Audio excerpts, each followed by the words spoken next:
Wait. How do we do intros again, Chewy? It's been a long time. I don't know. Alright, well, apparently it's what, episode fucking, I don't know. Anyway, it's the RPG Podcast! We're back! After about a 2 to 3 week break, in large part due to the fact that Chewy's computer once again exploded, but we also usually take about a 2 week break to let the season build up a bit. And it has built. Oh, wait, everything's getting delayed. Oh, fucking Christ. I think this is actually 71? Maybe. 70?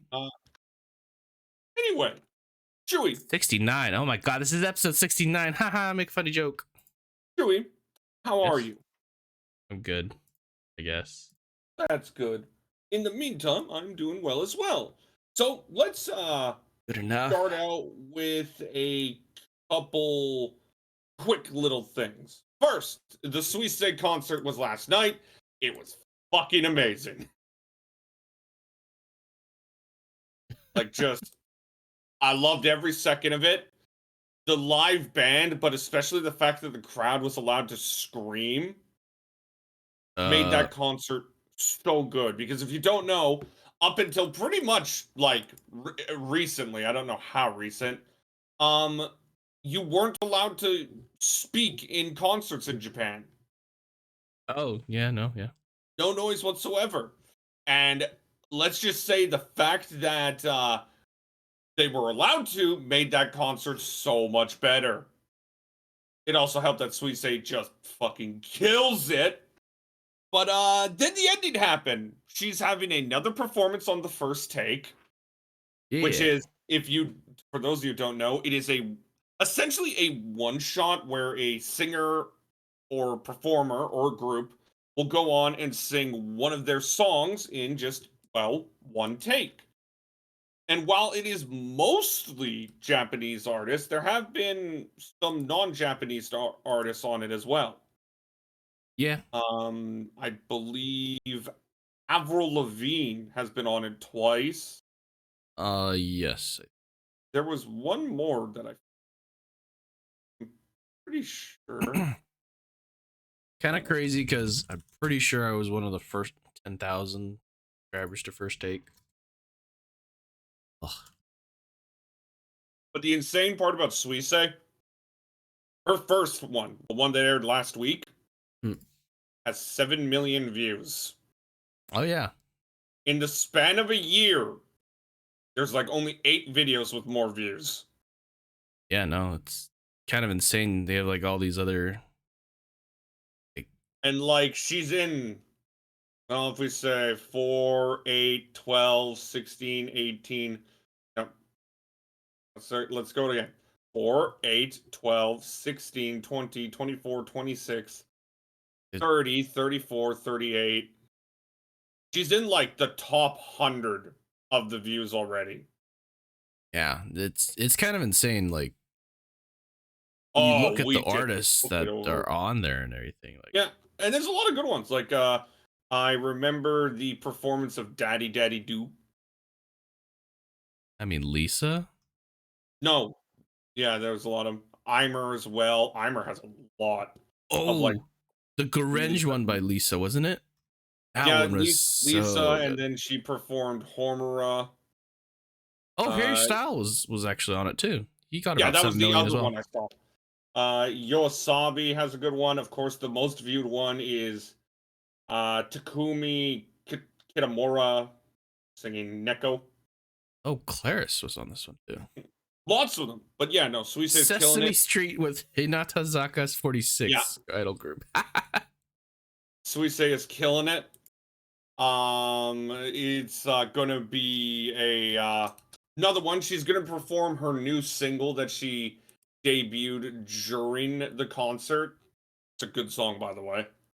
Oh shoot. Okay, wow. I just found like one of the top ones of the First Take. Yeah, 195 million views. Holy crap. Yeah. And then there was one by Aimer, Katomoy, which is like 29 million. Jeez. Yeah, there's a lot of stuff. Again, there's a lot of stuff. But anyway. Aimer, Lilith with 48. And then, like, the way I said this, her going back on the First Take, that's a huge drop, right? Then she announces a third fucking live. After her first live, or not the first live, the next live.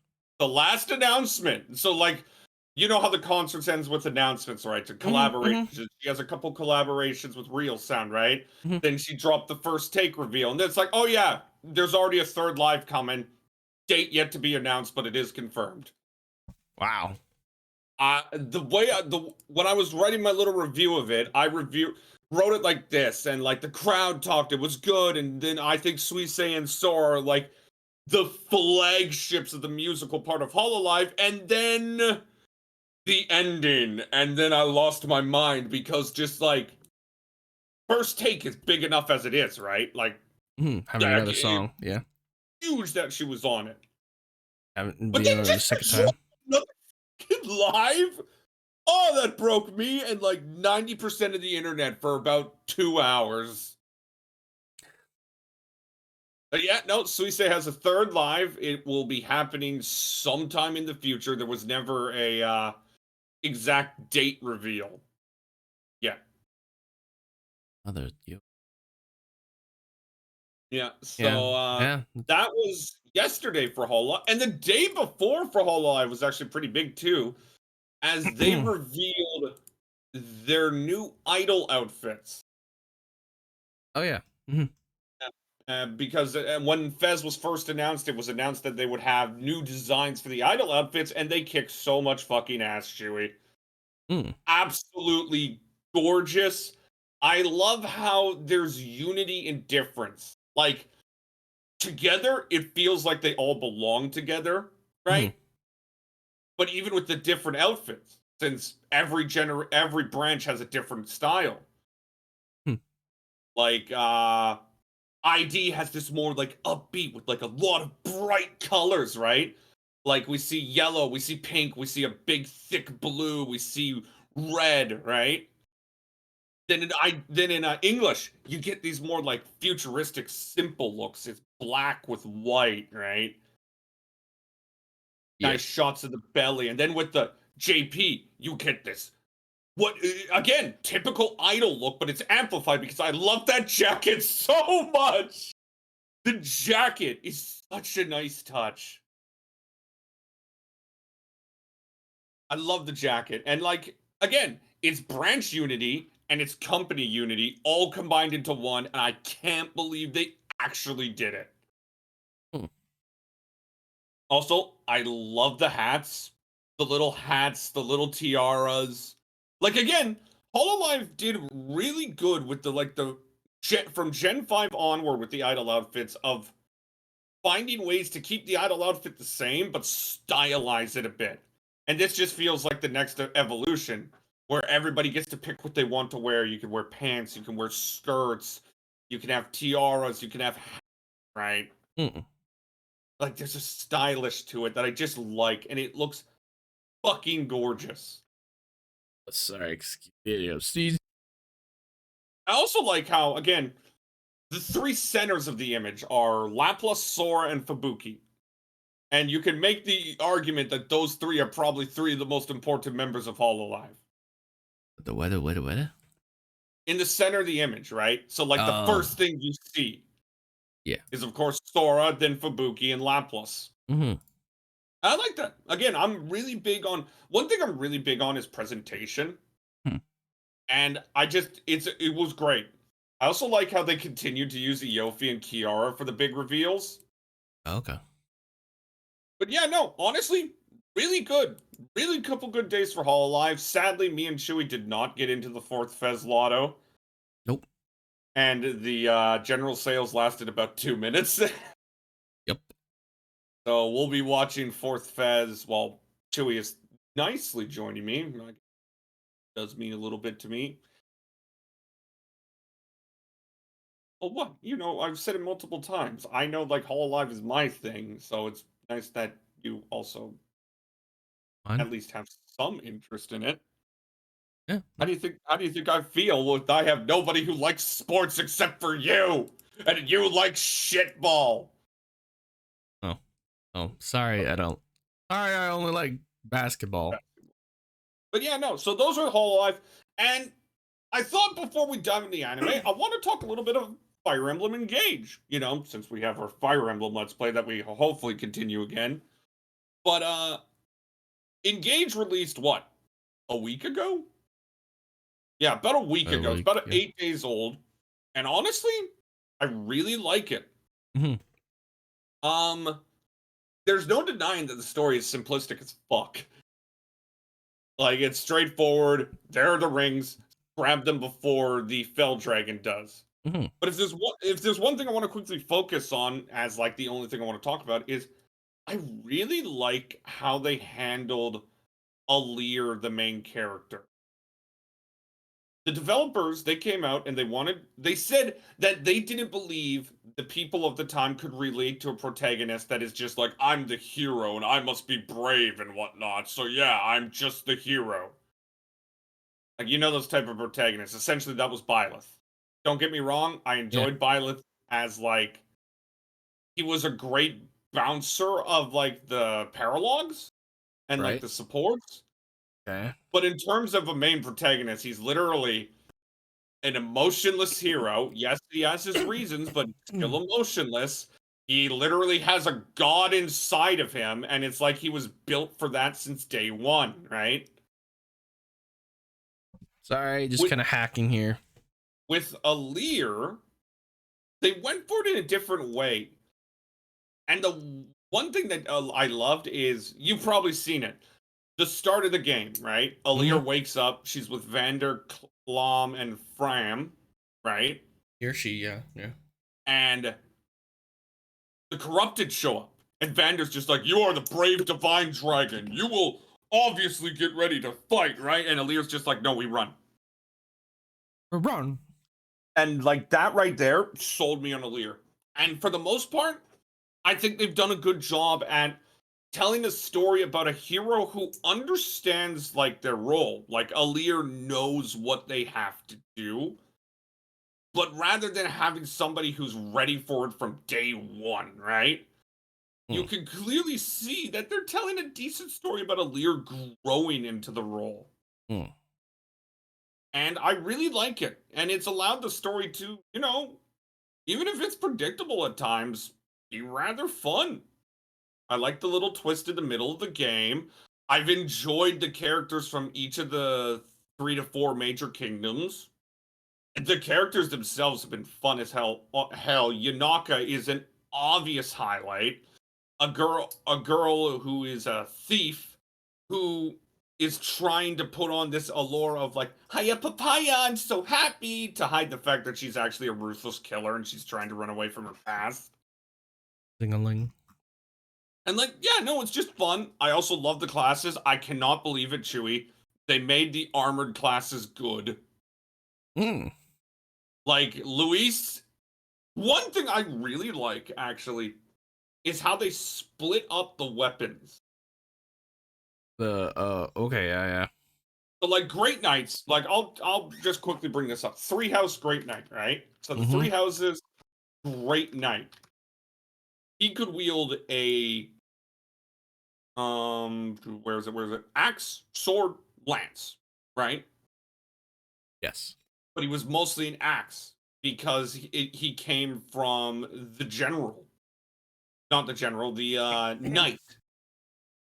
And the one problem with the knights that I always hated is that they are slow and majority of the time are mostly axes.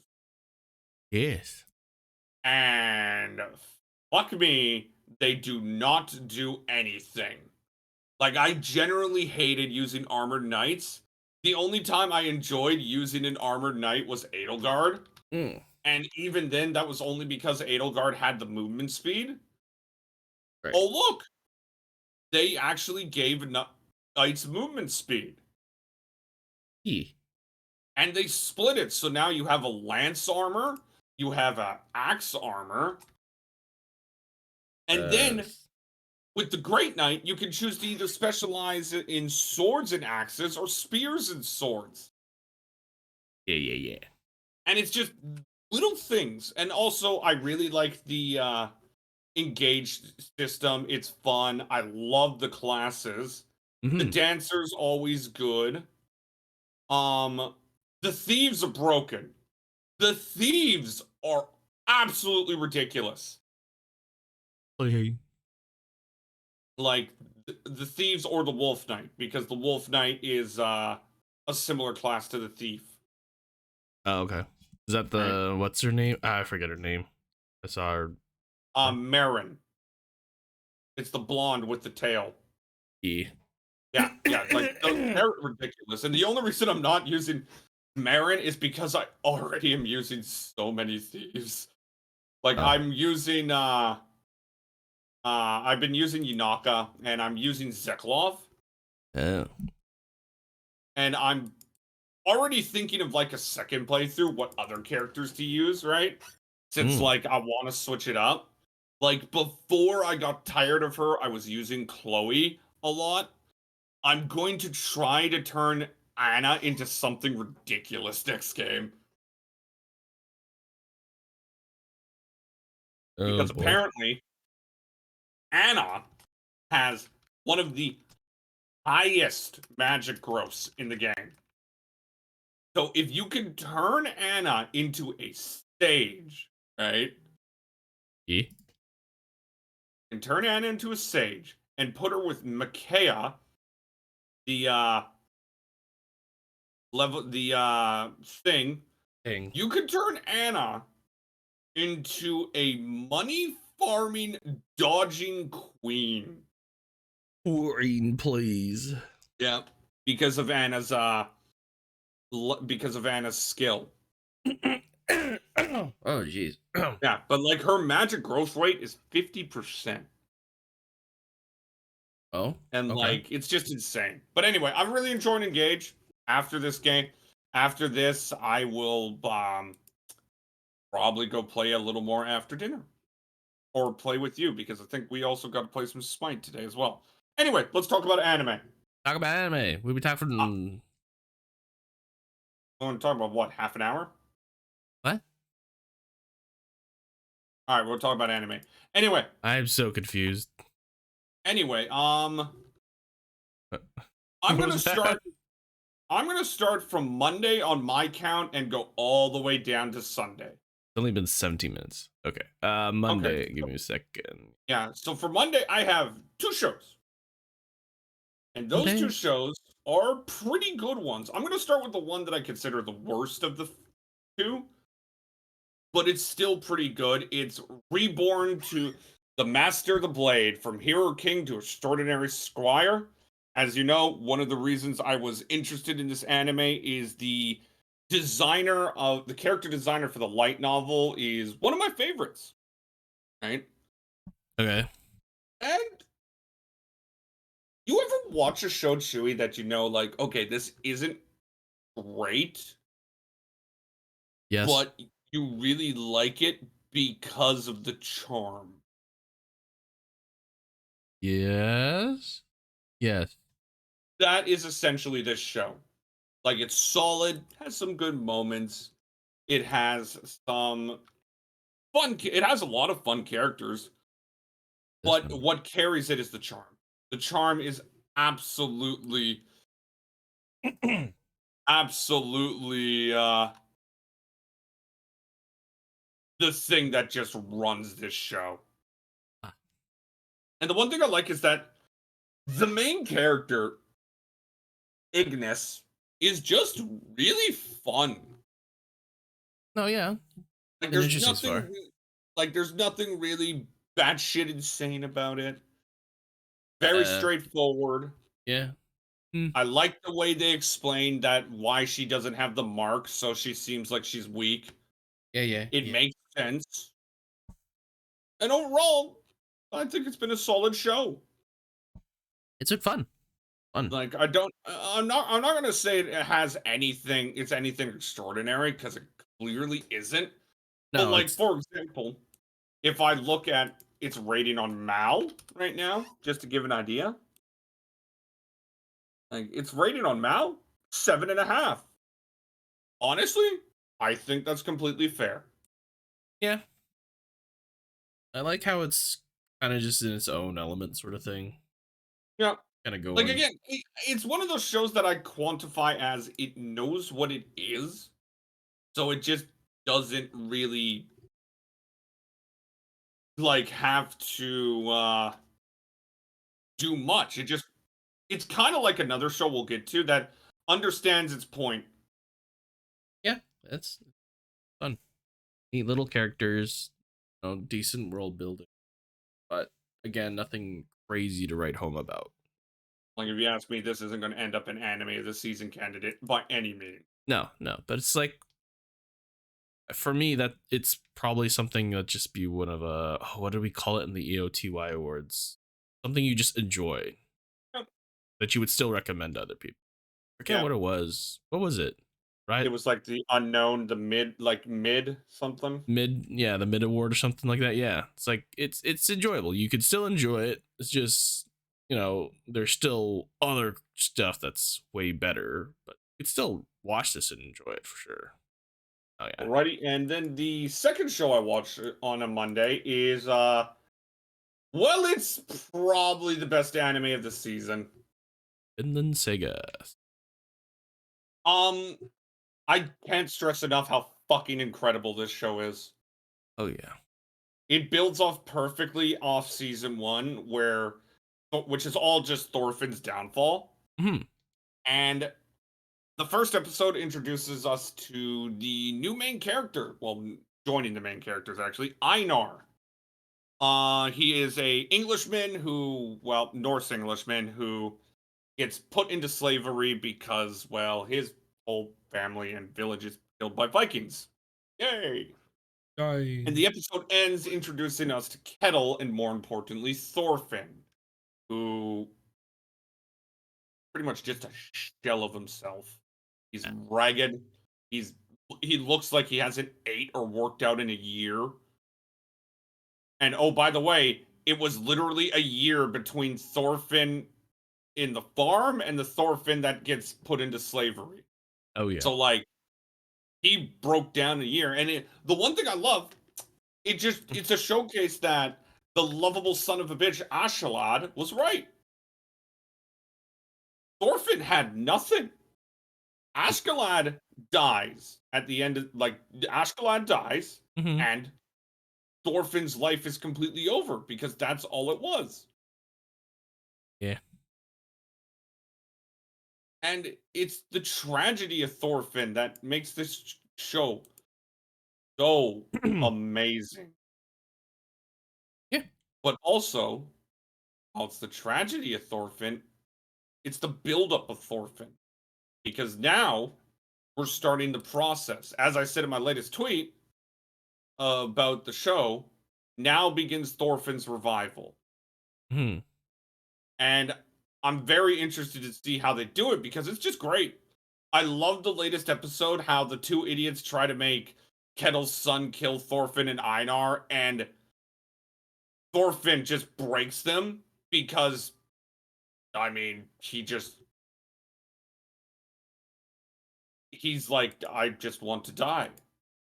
Why do I have to fear death? There's not a single good thing that has happened to me in my life. And you feel sad for him because And he just kind of walked into it his own. He let his lust for revenge take him, and because of that, you got nothing. You got it's nothing. sad. You It's didn't build up tragic. anything from before.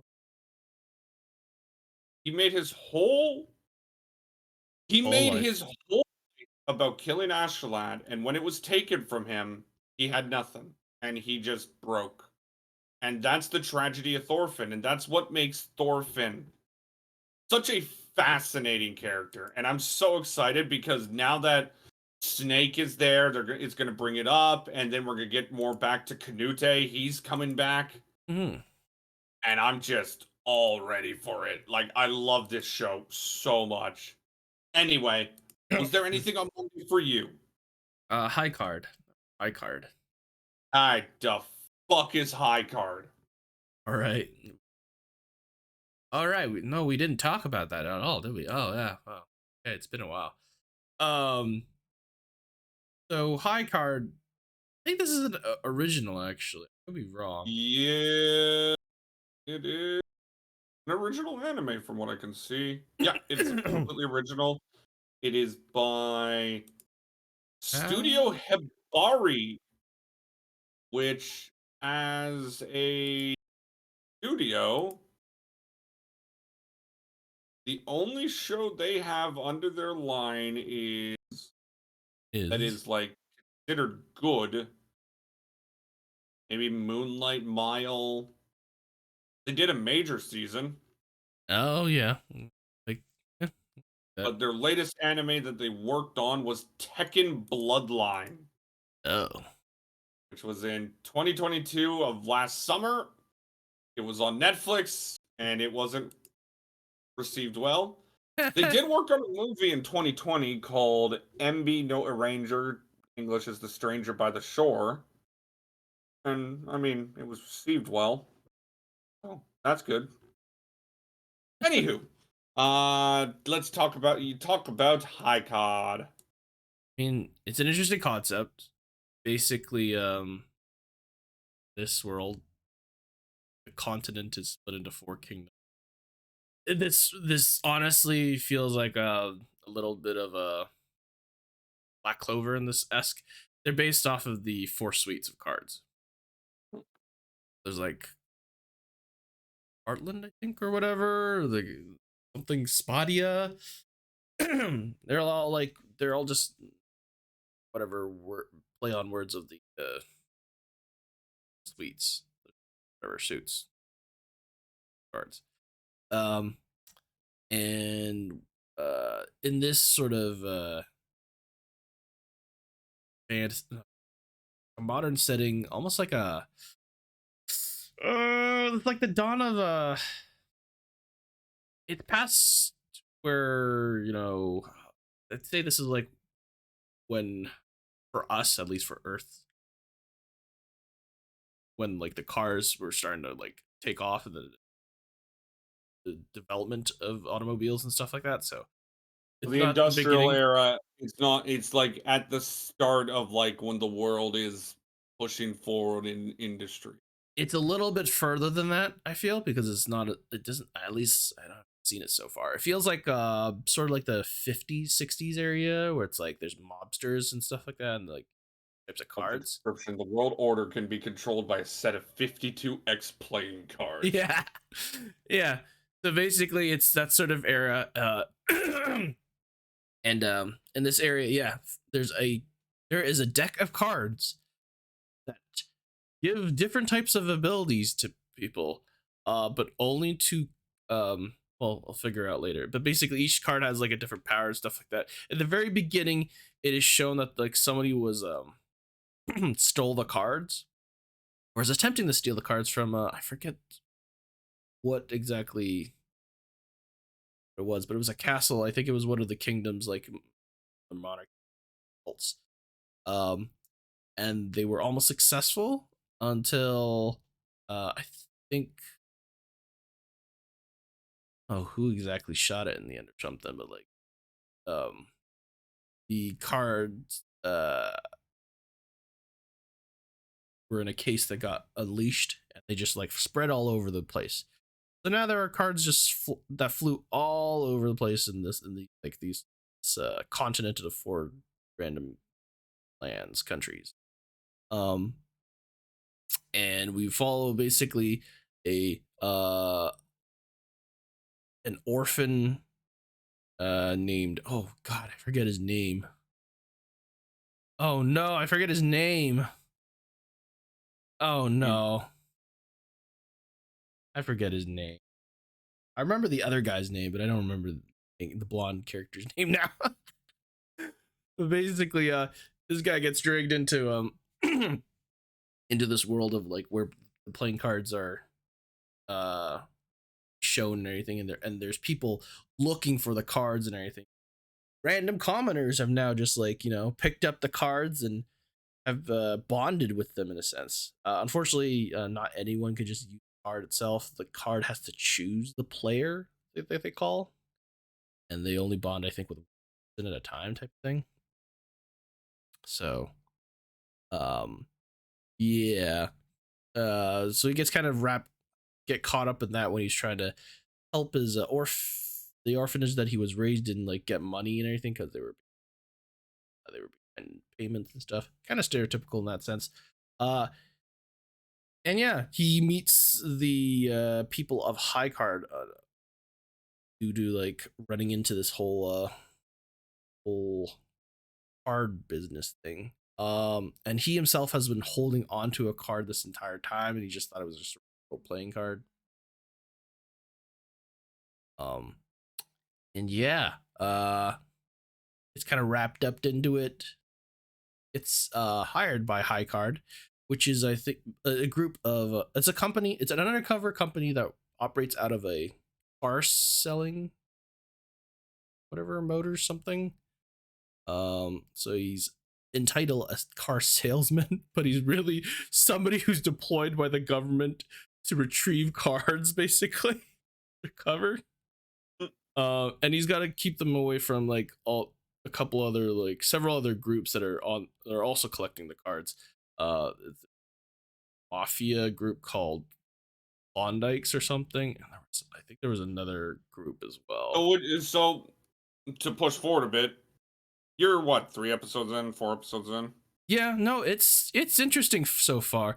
Honestly, I feel like they might have skipped a little bit development with the main character, but honestly, it's not bad. And it's not like a ton of world building, like everything is slapped onto you right away, because, like, you don't know right off the bat that only one card can bond to the people that they bond with or whatever, right? It can only be used by the player that they bond with. And they choose or whatever. So that wasn't revealed till, like, second or third. And it also wasn't revealed in third episode, I think, that depending on the number or whatever of the card itself determines the power level, basically. And our main character actually has the worst card, the weakest card in his suit. He is the 2 of spades, and his ability, I don't know what it's called.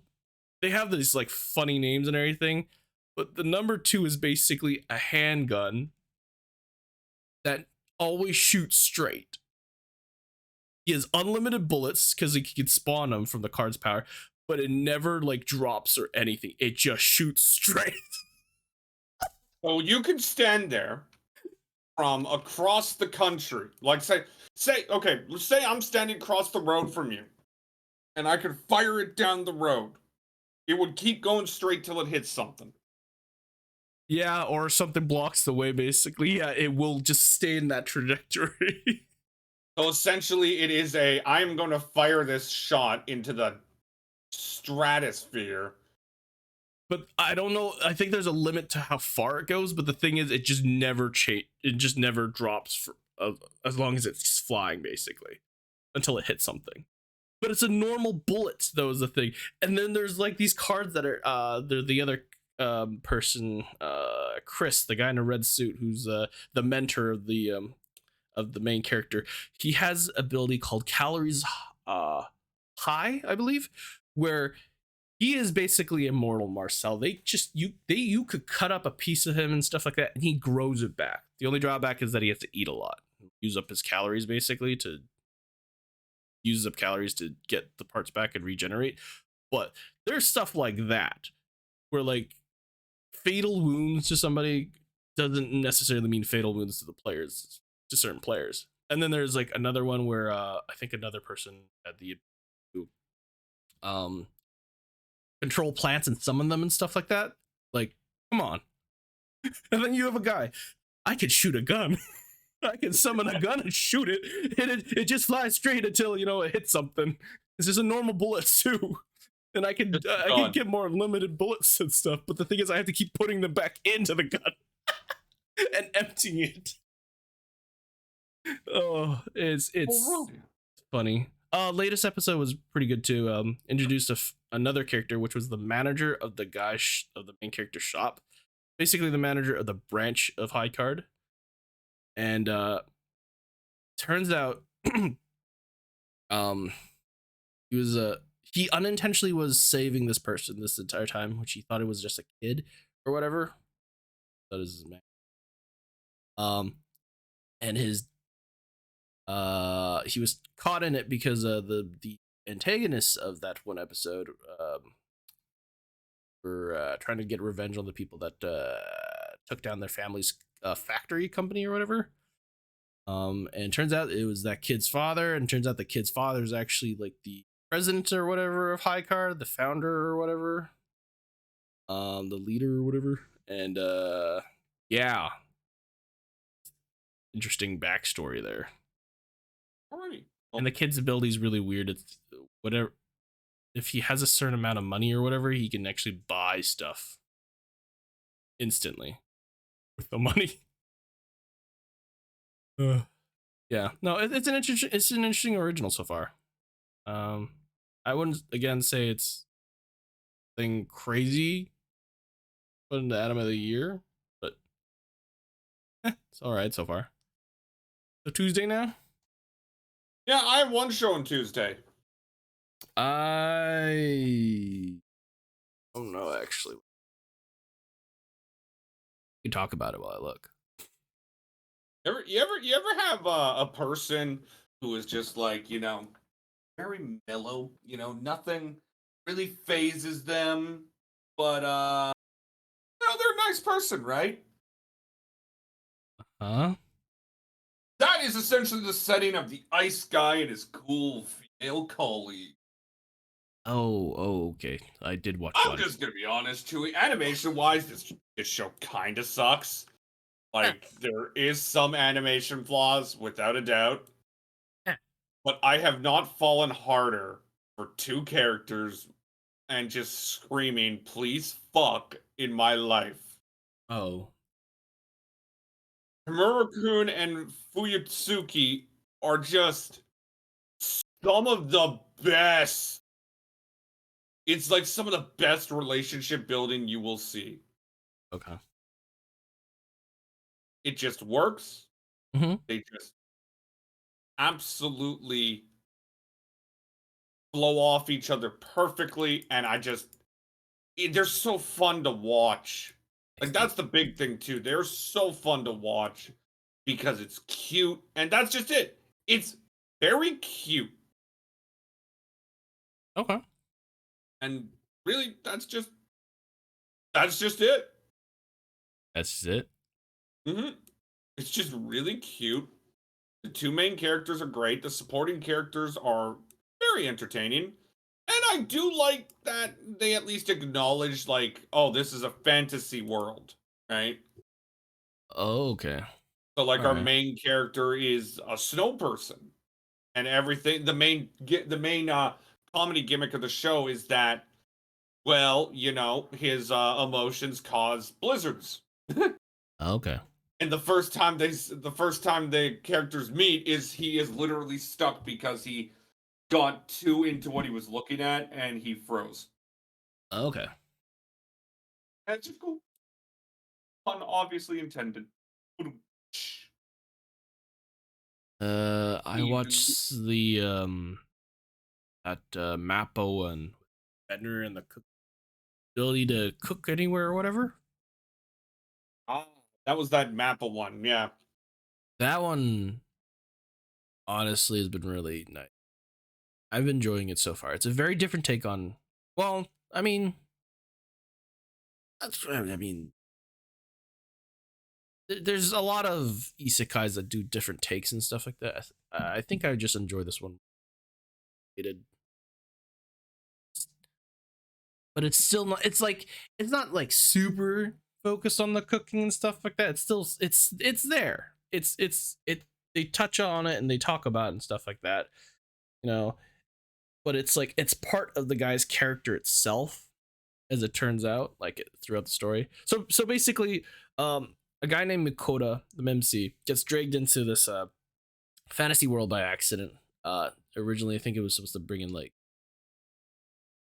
3 students or something. One was a hero, one was a sage, one was like a it's something.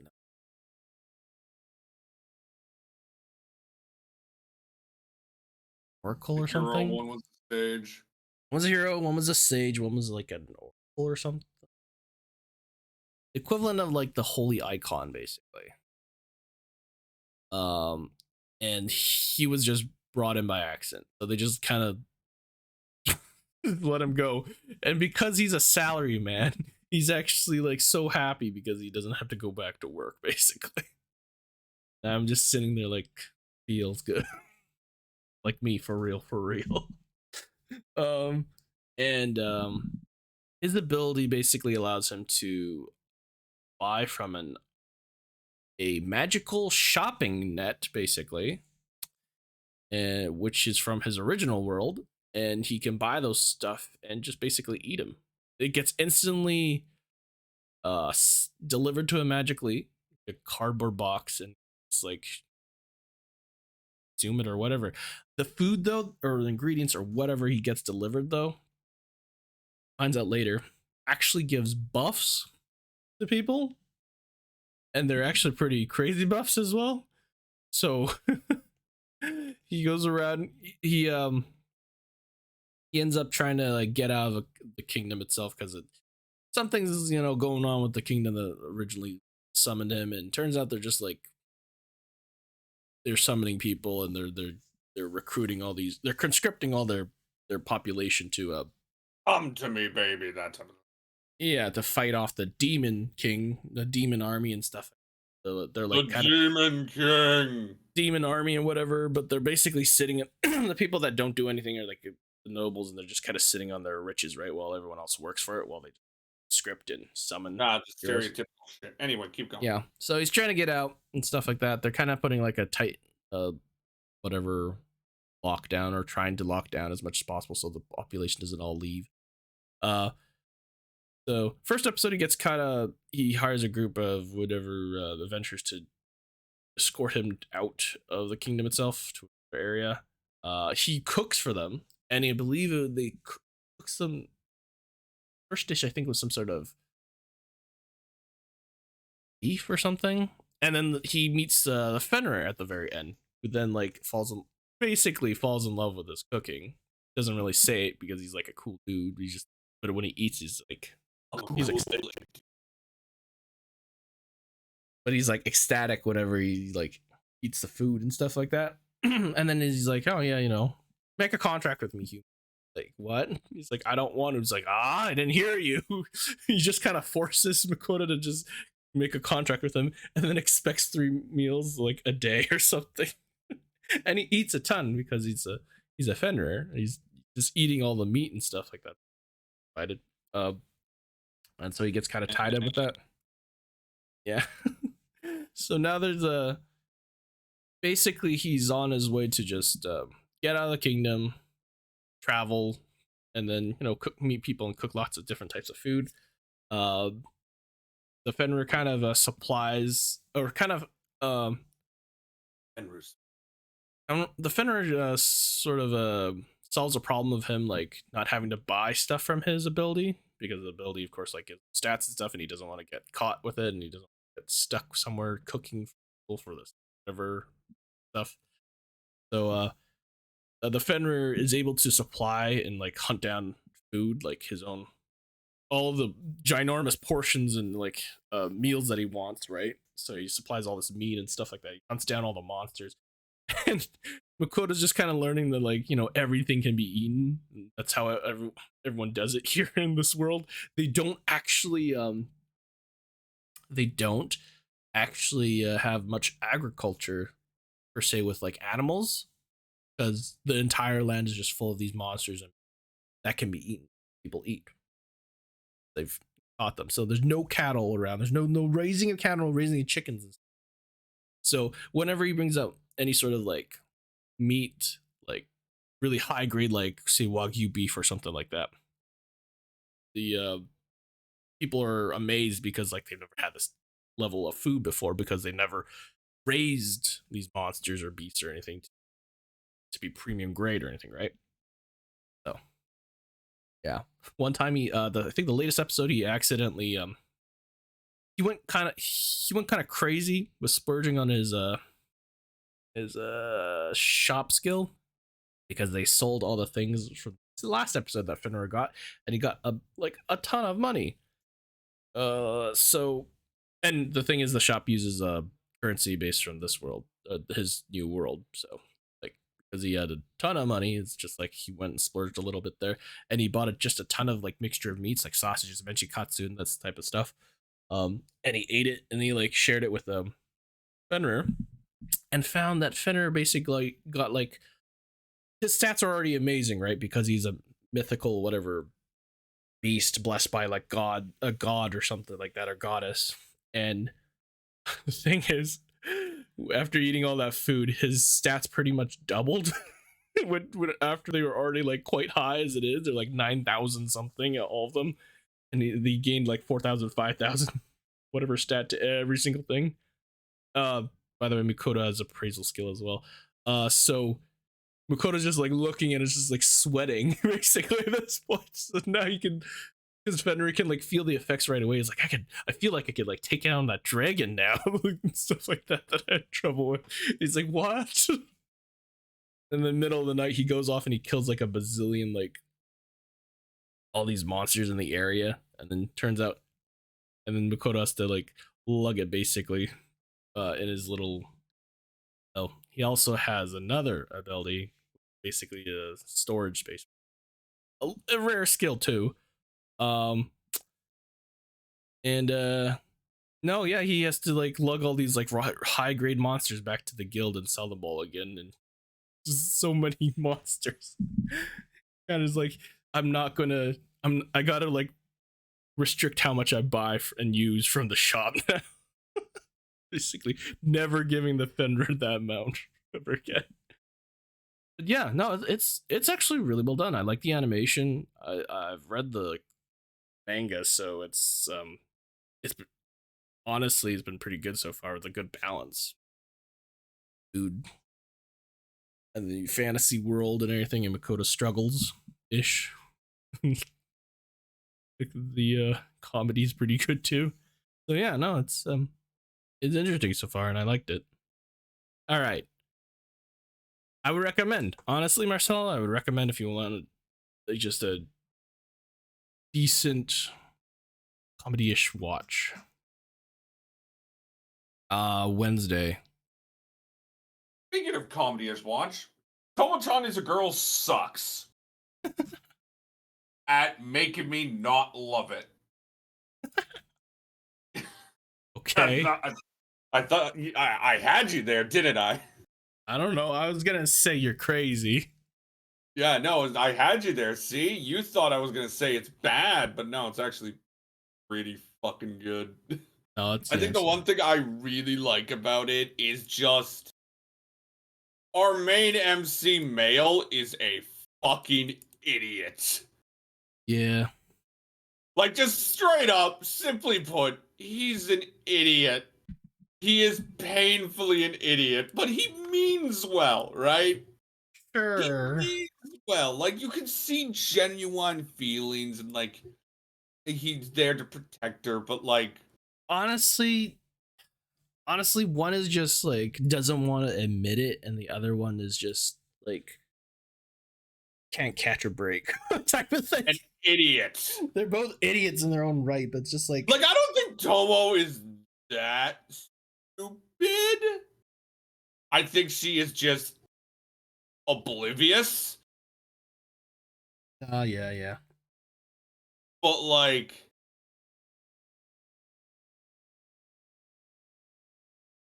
Oh, shit, I recall. Ah! I just don't even know how to react to it. Like, it's just, we are watching two idiots try to confess to each other, really. But not in the way that Kaguya-sama had it, where, like, they know they like each other. It's one's an idiot and the other's an idiot. One's dense and one doesn't want to admit it. Yeah, pretty much. Anyway, Bungo Stray Dogs is next for me.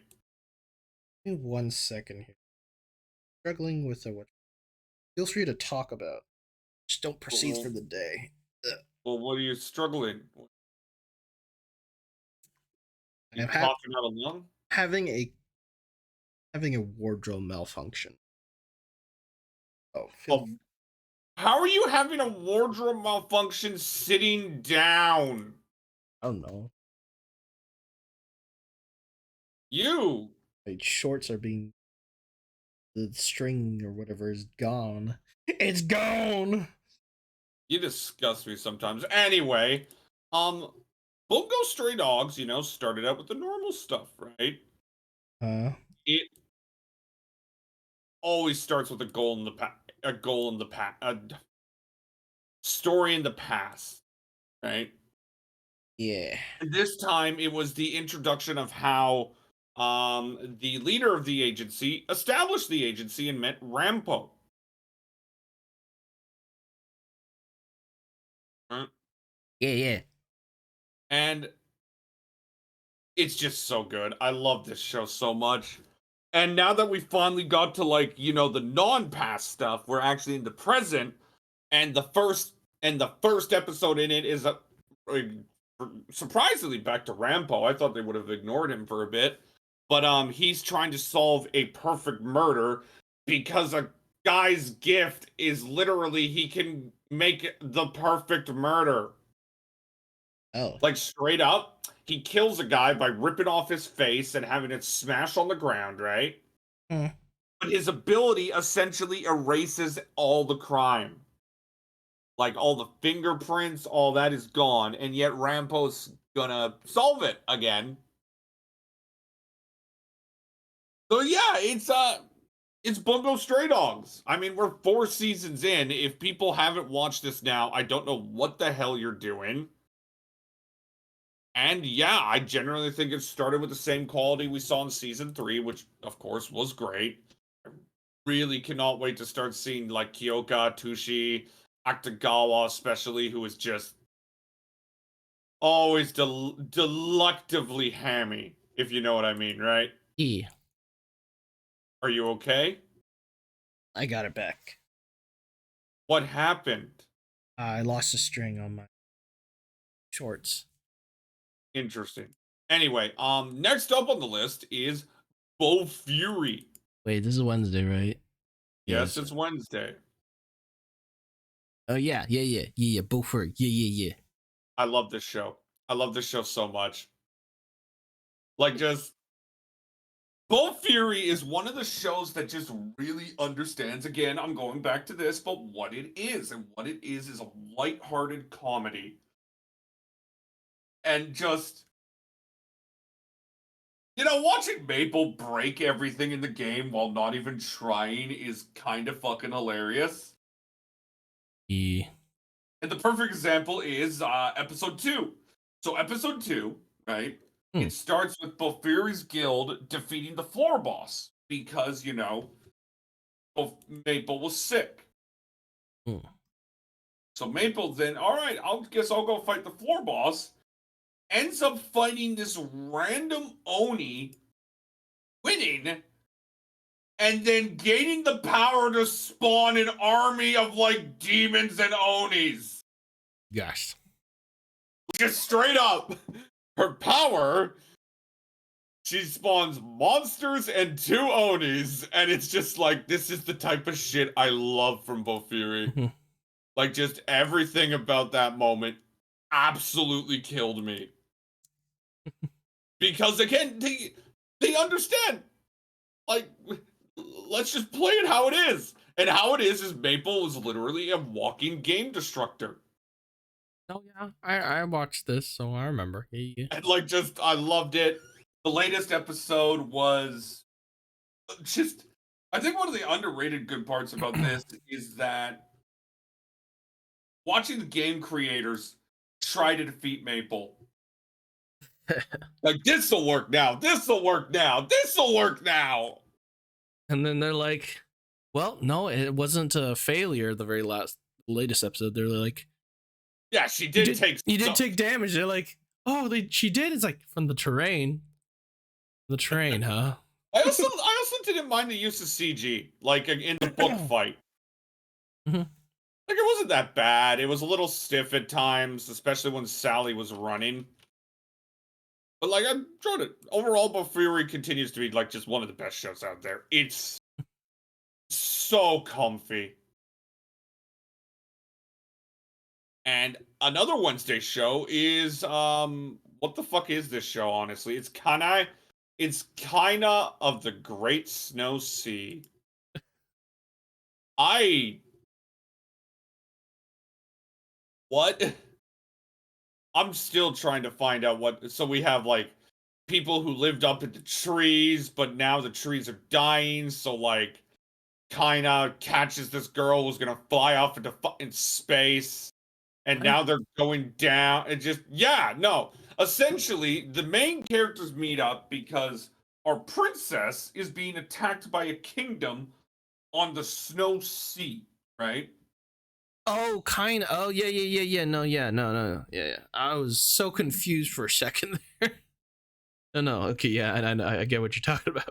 No. Just, I don't like what is this show? Is it like they've done? It feels like we've done nothing in the 3 episodes, and it's an 11 episode series. Yeah, I'm a little scared of what's gonna or what's going on. Like, we have an interesting world, I will say. The idea of like the world is like engulfed in snow and people are fighting for like the last spaces. Pretty cool. Yeah. But like, goddamn, our two main characters are very uninteresting to me. Oh. Like, kinda is just this. Oh, he's going to be the last of his tribe, and yet they sent him down because they wanted him to live. Okay. And the princess is a thing. Yeah, I don't know. Like generally, I don't know how to react to this. It's like there hasn't been a hook to it yet, Mm. and I'm generally wondering if there will be because again, there's only 11 episodes. Like we're on episode 4 next week. Yeah. We Yeah. are. But yeah, that's Wednesday for me. I'll also mention Eminence of the Shadow since it's a Wednesday show. This last arc kind of sucks. Oh, it's the princess one. Yeah, I yeah. have lost all enjoyment of the show. I feel like it has not done enough with the characters to make me give a shit about them. Like when Iris is making her whole spiel and fighting off the other girl, I'm like, oh, okay. Eris? The Iris? princess, the princess, Oh, the princess versus princess. the princess versus the Other Alexia princess. person. Yeah. Yeah. And like, this is supposed to be this emotional thing where like she's establishing that she's gonna be like one of those I'm gonna do whatever it takes type person. I just don't shit, man. I really think Eminence of the Shadow is its own worst enemy. Moonlight Sun. Yeah, that was Wednesday for me. I'm assuming you got some. Well, Eminence of the Shadow was all right. I didn't mind it. I feel like it. Yeah, it's just having its. This is probably its weakest arc so far. Yeah, and it's the arc it's ending on. Yeah, just hoping they would kind of whatever. All I remember is Moonlight Sonata. Tsurune, Kyoani's. KyoAni's released anime. No, Kyoani has an anime out called Tsurune. Second season, Thinking Shot. It was this Wednesday. It's I went back and I watched Tsurune the first one, and I just kind of been watching on this. High Dive. I'm liking it so far. Like it's just man, KyoAni's like artwork and animation is so beautiful. This is like the 3rd season, Chewy. No, this is Tsurune season 2. Oh, some adventure.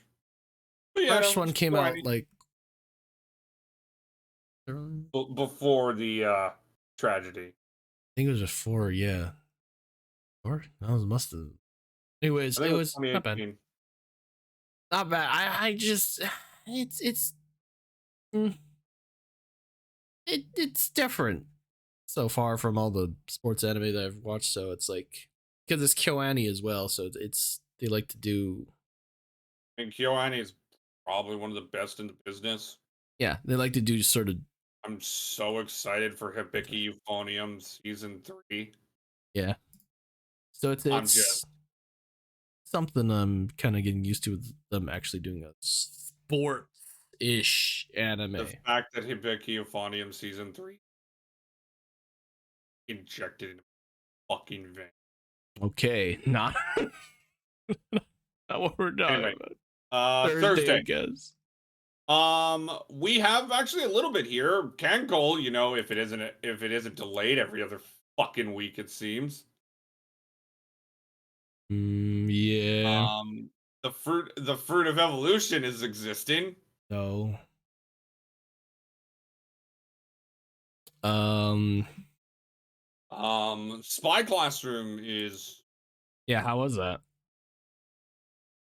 it is essentially Assassination Classroom. Is it just supposed to be darker? Is that it? No, it actually relies more on the comedy. That's kind of a downer. And Well, not downer. It's just I wasn't expecting that with the thematic of the it's Roma picks. good-ish. Like, I'm not gonna sit here and say it's bad. It isn't. It has pretty good entertaining moments. I liked how they really framed the girls and their skills. Hmm. And I do enjoy watching Klaus, the main teacher, just embarrass them every chance that he gets because they really suck at trying to defeat him. Hmm. But kind of like how Blue Lock fails at being high Q. Mm-hmm. This show fails at being Assassination Classroom because the stakes and pacing are just not there. Yeah. Wouldn't really. Like, we live in a world where spies are the ones doing the warfare, right? Because governments were tired of, like, using, war. It's the Cold War, basically. Yet, it's Cold War. It's surprisingly brutal in its fight. Like, they've had one major fight in episode 3, and fucking the teacher literally just jabbed a guy's throat out. But yet it's a comedy mostly. Like, there's been some heartwarming moments. I did enjoy the little bit with Erna last episode.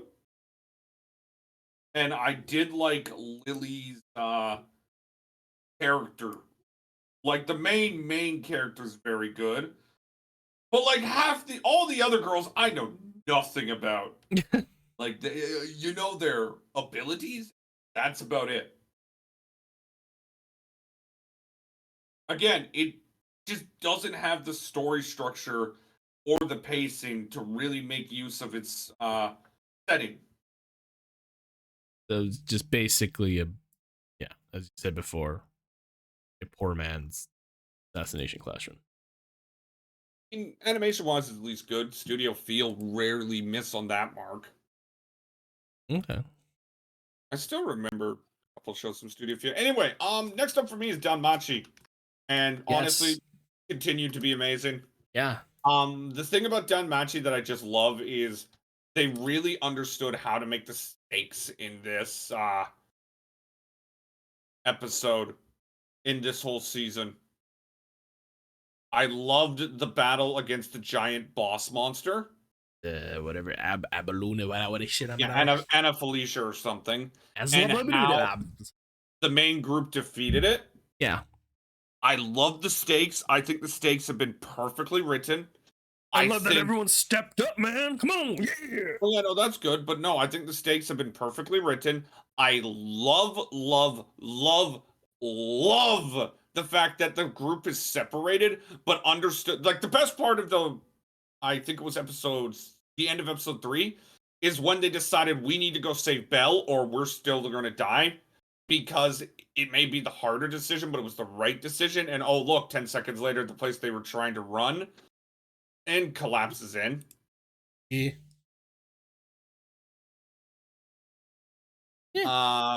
Yeah, no, it's actually really good. Very good. Give me 1 second. There more? I did not watch anything on Friday, I don't think. Everybody, we're gonna know that your body. Oh, I just bumped. But yeah, no, Danmachi, in my opinion, probably one of the top 3 anime of the season thus far. Yeah. Oh, yeah, I can see that. And now I move to Friday, and Friday we continue the piece of shit train for the most part. I didn't watch anything Friday. Legends of... So, the Legend of Heroes is actually a long-running RPG series, right? Yeah, the Legend series, I know. Yeah, and it's, like, long-running. Like, I'm gonna... Yeah, I know of it. Like, it's got games Yes. since 1989. Yeah. It's just And the Cold Steel series is one of the more liked ones, which has then span off into Kuro Kasaki, which continues after it, right? Man, there's so many Trails games. Yeah, yeah. Oh yeah, the Trails. So Yeah, many the The Trails. Legend of Hero Steel. Trails games, man. There's so many. Yeah, but this is what this anime is based off, right? Yeah. Cold Steel one. Cold Steel one's one of the bigger ones, isn't it? Because like there's 4 of them? Or 4, yeah, there's like 4 or 5 4 games of Trails of Cold Steel. Oh yeah. Yeah. And like Trails of that's what this Sky. anime is based on, Trails of Cold Steel. Yeah. And it sucks. This is a bad show. Animation wise, it is atrocious at times. Wow. With some of the most static animation I've seen this season. Alameo. In terms of story, it's crap. Like the characters we have are like the main character Levian is interesting as she's trying to move forth in the army, even though her grandfather is apparently one of the most notorious deserters out there. But like, it's just a shame to me that like the Legend series has 2 really bad animes. Like the Trails of the Sky anime was shit. And this is bad. And it sucks because, in my opinion, from everything I've seen, the Cold Steel series is actually really good. Yeah. It's actually something I wouldn't mind getting into, but like to get 4 games, holy shit. Yeah, no. Yeah. Like, you know me, I love me some good JRPGs. But like, just to give you an example, Take it one step at a time. like to give you an example, where is it? If I wanted to get the digital deluxe edition, no, that's Cold Steel 4. I want to go to Cold Steel 4, right? But like, let's say you want to get every Legend of the Cold Steel, right? There's also a bundle if you want to get all Nihon Falcom games. A lot of games. Christ. A lot of money on that one.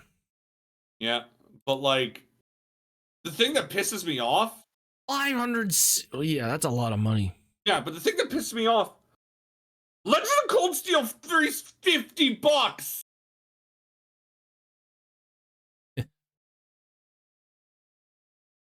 Like every single game is $50 or more. Yeah. Don't get me wrong. I'd love to try these. I enjoy these styles of RPGs. There was an RPG I played a couple of years ago that I really liked called Fairy Fencer. That was a good one. That was a fun RPG. Fuck me. Am I just Oh, wait, they actually released a sequel? Oh, son of a bitch, I didn't know that. Fairy Fencer Refrain Chord. No, it's an upcoming game. It's a direct... Oh. Oh! I actually did not know. Refrain Chord is a tactical RPG? What? Hmm? Okay, I may be interested in that. Sorry, I just discovered there's a sequel to Fairy Fencer. I'm actually quite happy about that. Good for you, Anyway, Marcel. then there was another show, and this is another anime original, Ars no Kyojo.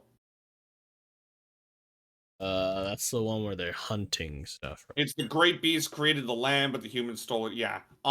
This show is a giant ball of nothing thus far. Yeah, Like, we have the main character and the girl connected pretty nicely. And now all they're doing is introducing the new characters who will come on as the show goes on.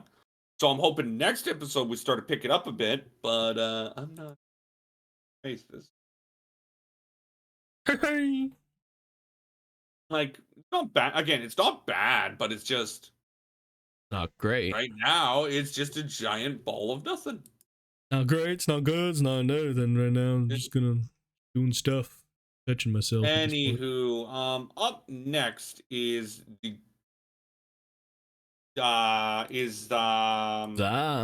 Saturday. Saturday. Let's Saturday.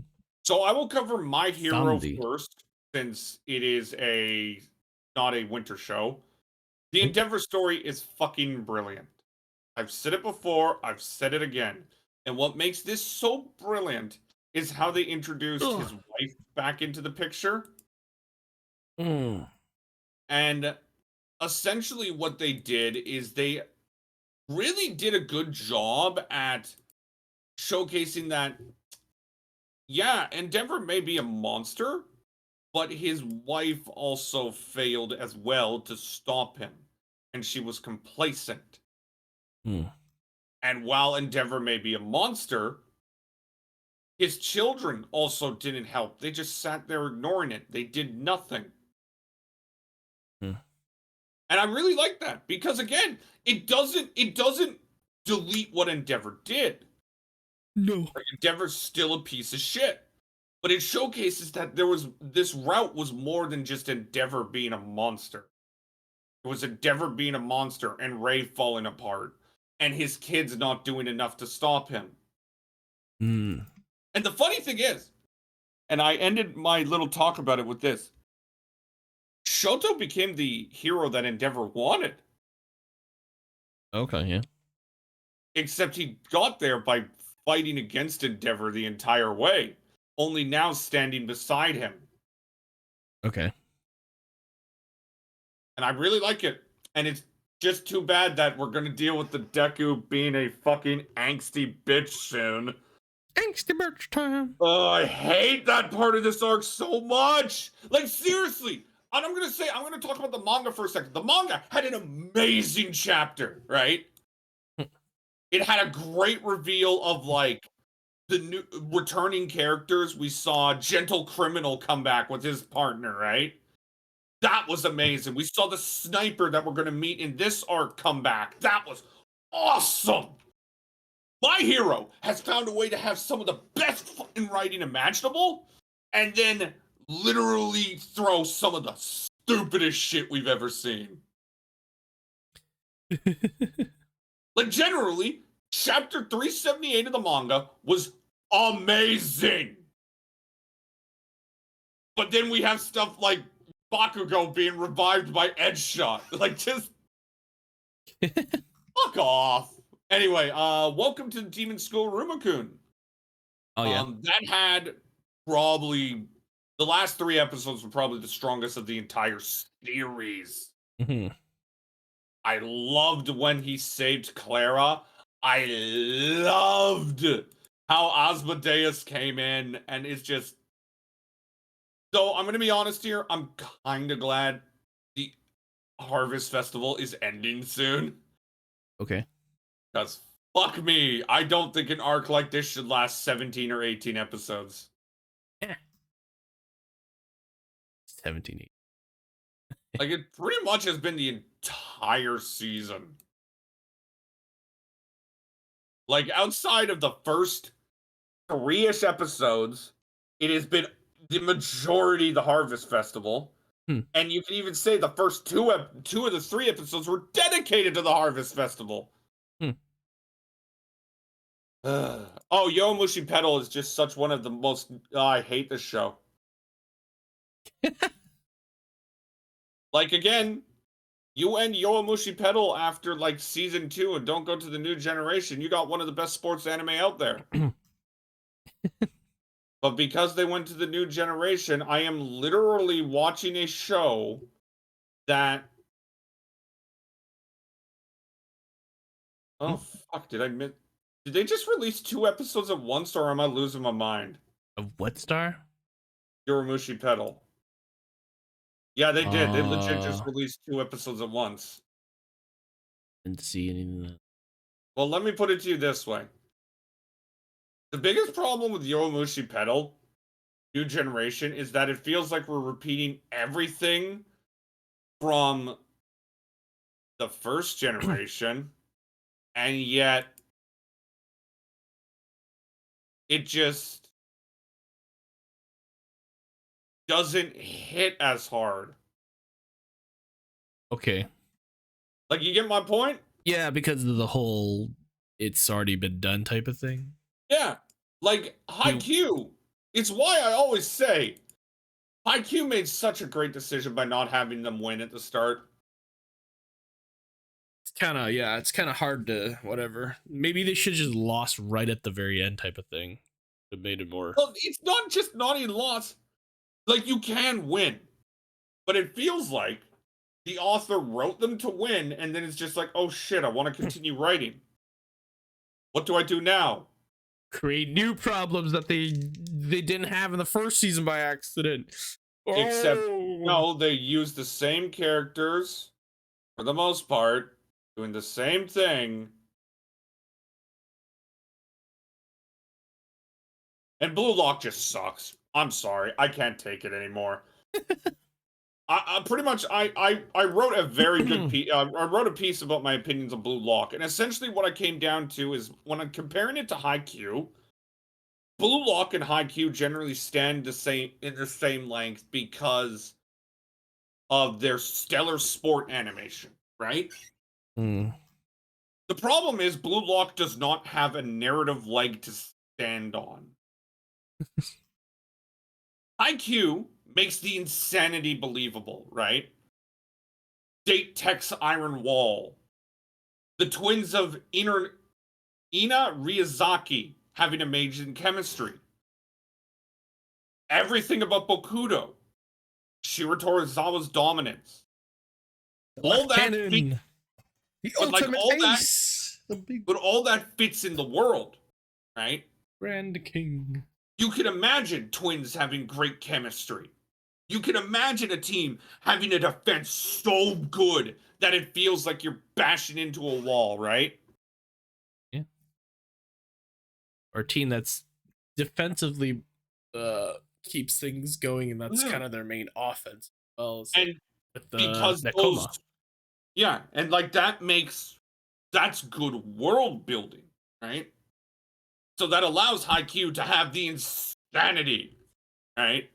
Like, I went back to Shiro Tozawa and the last point in that. It's one of the most ridiculous anime things ever, right? But it works because the show makes it believable that Shiro Tozawa are these gods of volleyball, right? Yeah. And that it takes legit every single thing for you to do to beat them. And when they finally beat them, it's awesome. Blue Lock does not have that. All. It's also a very different type of recipe. While I agree to that, it still goes back to the narrative structure point I have, right? Yeah, no. Blue Lock's narrative structure is not believable. It is not logical. And because of that, the insanity that Blue Lock tries to create in its games don't flow well. Not at all. Yeah. Well, I mean, yeah, not at all. But it's just like it's hard. Sort of take it sort of in its. I don't know how to say it. But the problem is Blue Lock tries to play it straight. They want you to believe like, oh, this is it. This is what they're doing. It's just like, no, how the fuck's it mean? Like, this episode today genuinely broke me. I did not actually. It's the episode where like the new group is trying to push together to play them again, and then we have Dipshit, the guy who created Blue Lock, being like, if you don't break this cycle, Japan will be forever third rate, producing the best striker in the world, even though the main character is literally becoming the best midfielder possible, you fucking idiots. Cutties. Like, that alone broke me. The main character, like, we're here to produce the best striker, and yet they're unintentionally producing the best midfielder. Hey. And again, it's that narrative. Every show needs a narrative backbone, something to hold it up. Mm-hmm. Blue Lock does not have that because nothing in Blue Lock, narrative-wise, feels believable. Okay, yeah. Right? Mm-hmm. Like, Haikyuu has just insane things happen in the games. But because Haikyuu did a really good job at building up a narrative backbone, everything in Haikyuu felt believable. Right. Now, to the winter anime that are here. Chewie, I love Nagatoro. Okay. I love Nagatoro because I feel like this relationship actually works. Okay, all right. Like, they're really pushing hard that Nagatoro's crushing hard on Senpai. They're pushing hard. But yeah, no, it's good. Okay. All right. Tokyo Revengers exists. Huh. I've thoroughly enjoyed it thus far. This is actually one of the arcs I didn't read too much of. Unite Up exists. I don't know why I'm watching it. I'm just watching it. I don't know why you aren't either. But D4DJ All Mix exists. I don't know why I'm watching it. Nier Automata got delayed, and it was okay. It had some of the worst animation I've ever seen. You got a sky. I'm gonna show you a frame in this anime that just broke me. Revenger exists. It's right here, Chewie. Look at this frame. Okay? Look at this photograph. Okay, Look at this. I'm gonna send it to you right now. Are you putting in the... I'm just sending it to you directly.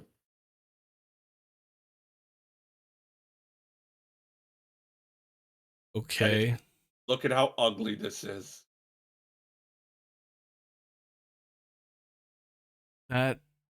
Okay, so the 2B looks great. Fine. But then when you look, it just looks like a really Here's the thing. Anytime they have our shot like this, that is how they look in the flying suit. It looks like it didn't render properly at all. No, it's full CG, but the characters don't move a muscle. No, but it looks like it doesn't. It looks like one of those like really, really minuscule sprites just placed on there for some reason.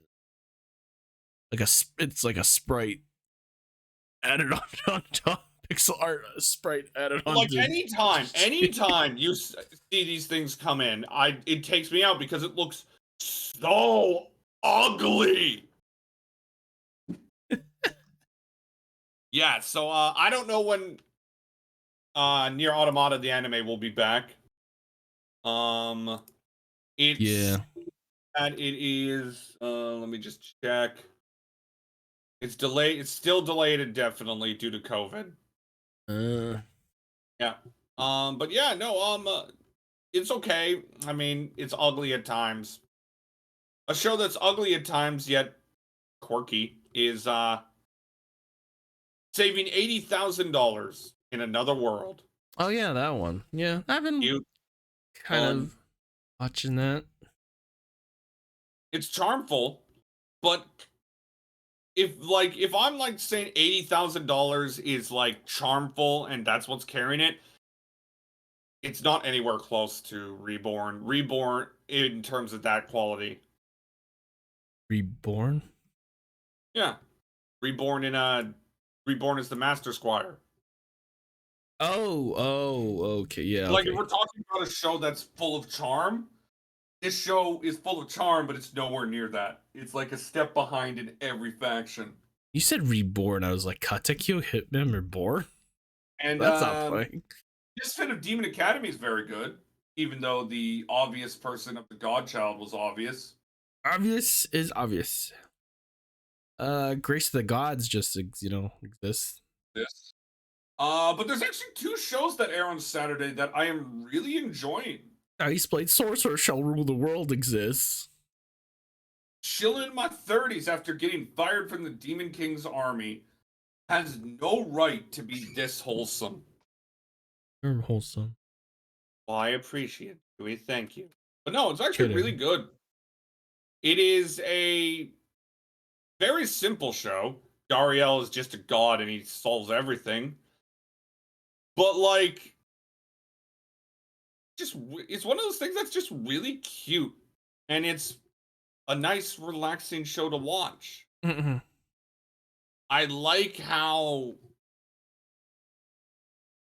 I just also enjoy watching Marika. Like, she's a big, thick girl, and I'm like, Dario, just please fuck her. Okay. But an actual really good show, and honestly, right now, that is the surprise of the season for me, is The Angel Spoils Me.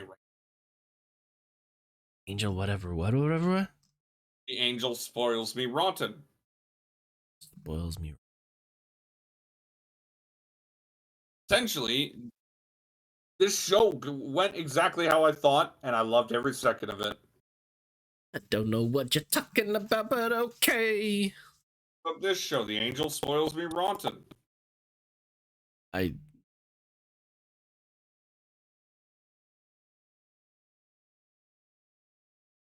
There you go. okay. What- All right. Okay, now I get.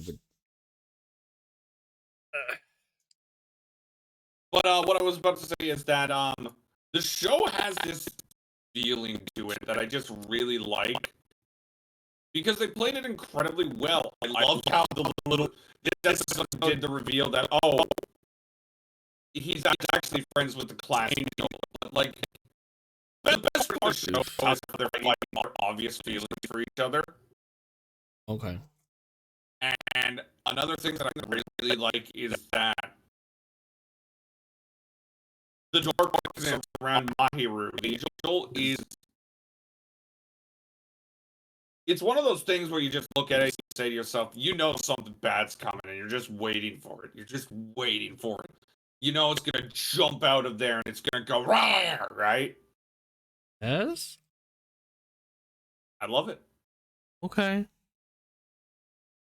Also, presentation-wise, it's cute as fuck. Other than that, I mean, we have 2-Year Eternity, which, pretty good. Yeah. And then we got a weird one. The Tale of Outcasts is a fascinating yet bizarre show at the same time. Essentially, it's a story about a demon who takes in this orphan girl because, he's a softie. He's a softie. And what I thought they were going to do is build up to the girl's brother finding them. Except they did it in episode 2. And then the demon showcased that no, he's actually protecting her. And it's just like, oh, okay. Okay, man. Again, it feels like that narrative point could have been, stretched a little longer, right? Yeah, okay.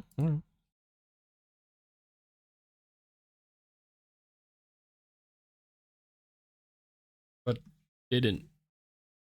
So Yeah, I feel like the big F. it could have been stretched a little longer. And it just kind of like, okay, here's this big conflict. Okay, yeah, now let's move on. Okay, moving on. Anyway, that's it for me. I think that was pretty much In the latest episode of the ARPG Podcast. Sorry, I'm trying to handle a Tory, and it's not easy. okay. Well, yeah. Episode 69 apparently. Go 69 somebody, I guess, at this point. Yeah. Unless you're us, then you don't have anyone. So yeah. Okay. Have a good day, guys. Yeah, Jesus, this is only in an hour and a half. Well, do you want to talk about something else? No. I think an hour and a half is a fair episode. There is a butt on our background. Goodbye.